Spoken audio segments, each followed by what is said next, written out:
think we'd be back so soon, but here we are.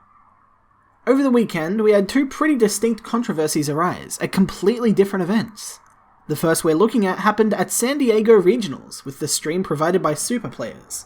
The second happened at the Illinois Last Chance Regionals, with their stream provided by Top Cut Network. Their links will be in the description. Go show your love and support, as the footage used here is their property, and of course they deserve the love. Also, as always, we're not accusing players here of purposeful misconduct or cheating, we're simply recapping what happened and how we can learn and grow from it. Let's jump into it. San Diego Regionals. We're at round 2 with Paul taking on Martin. Paul is up by 1, and we're pretty late game, so there's a good chance the finishers are about to land. And they do, with Kaioken being played for 5 energy. Martin responds by playing a counterplay of Toa, Dimension Leaper, the revenge blocker. However, a moment of confusion passes when he chooses to play another one. The judge is called over as Paul isn't 100% sure if what's happening is legal. The judge brings up the official ruling information in order to make the decision. There has been some confusion with this specific ruling in the past, with clashing information, however the rules are clear if you actually find them. The thing is, the judge didn't find the correct or most relevant ruling. I'll explain this very briefly. If a card is being played as a result of a skill or effect, there is 2 windows of counter. The first, when the skill is announced or goes into pending. This is the only window where the player can activate counterplay skills that negate all effects, such as Cold Bloodlust and Frost's Deadly Poison. The second window occurs when the card has been played. At that point, their autos go into pending, and any counterplay cards don't affect those. These can include things like Champa the Trickster or Toa from earlier. However, when a card is played with the use of an instant play keyword effect, or just played raw, then there's only one window to counterplay. This applies to things like Swap, Evolve, EX Evolve, and Arrival based cards, from what I can tell. For a full breakdown on timing windows and how they work, the Eggman released a video somewhat recently breaking down how counter windows will trigger in a lot more detail. A link for that will be in the description if you wish to learn more. Anyway, back to the event. The judge is aware of the 2 counter windows rule, however isn't aware that this only affects cards being played via effects and such. So, after about 10 minutes of discussion, debate, research and elaboration, we get the final ruling that all cards being played trigger 2 counter windows. If you're wondering, hey, maybe they just weren't aware of the actual ruling, well, Paul was trying to bring them up to speed, as was the Twitch chat. Randokuki pointed it out, Optimus Brown, a level 2 judge, apparently also pointed it out, and the rest of Twitch chat was just having a field day. The commentator also read and acknowledged what was said in Twitch chat.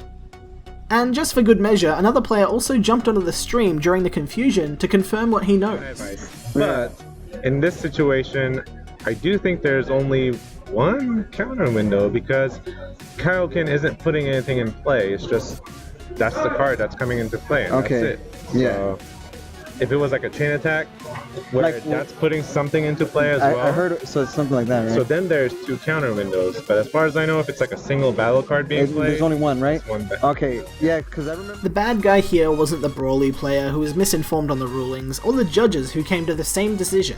The enemy here is a lot harder to fight. Misinformation. The players and judges had the wrong information which led them to making a wrong decision. This is something we as a community have to do our best to overcome. Cite correct information, lead by example. Maybe make videos on YouTube to help educate your viewers who decide to subscribe from gratitude, just as a random example. Also, as a side note, if we get anything wrong in these deep dive videos, please call us out on it. We do put a fair bit of time and effort into the research that we do here, but we're not perfect. So if you see something that doesn't sound right, let us know in the comments below. Now, we flash ahead to the Illinois Last Chance Regionals, round 1 of the day, and we see Jake with a spicy Universe 6 Harudagan deck, taking on Chris, playing... Janemba. Anyway, from the moment the stream goes up, which was delayed a little bit by technical issues, we see an amazing board on Jake's side, with 2 brilliant pairing Keflers on the field, which early game is an amazing position to be in. The only problem here is that the board state is illegal, and for more than one reason. Let's go through brilliant pairing Kefler's permanent, shall we? Permanent. Only one brilliant pairing Kefler can be played in your battle area. and this card can't be played from any area unless your leader card is yellow.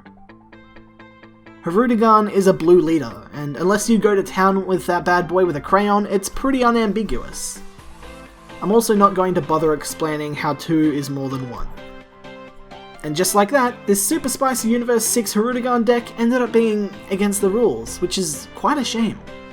Not reading the cards during deck building does happen, it's just strange that this happened and nobody noticed it during the event. And with a quiet stream, the chat wasn't exploding the way it does during more noteworthy controversies.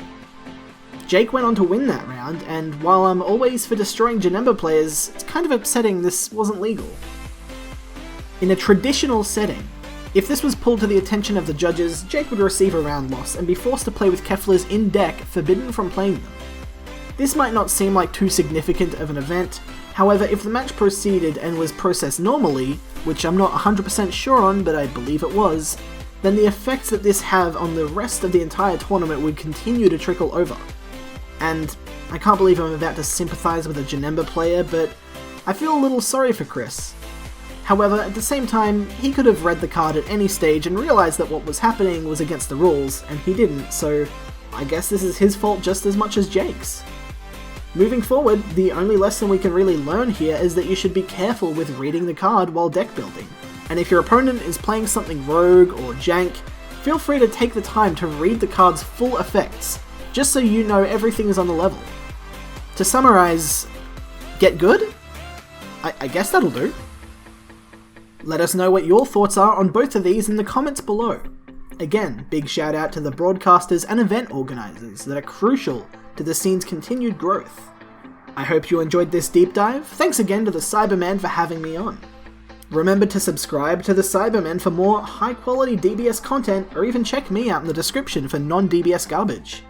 I've been Jason OCE, thanks for watching and we'll see you in the next one.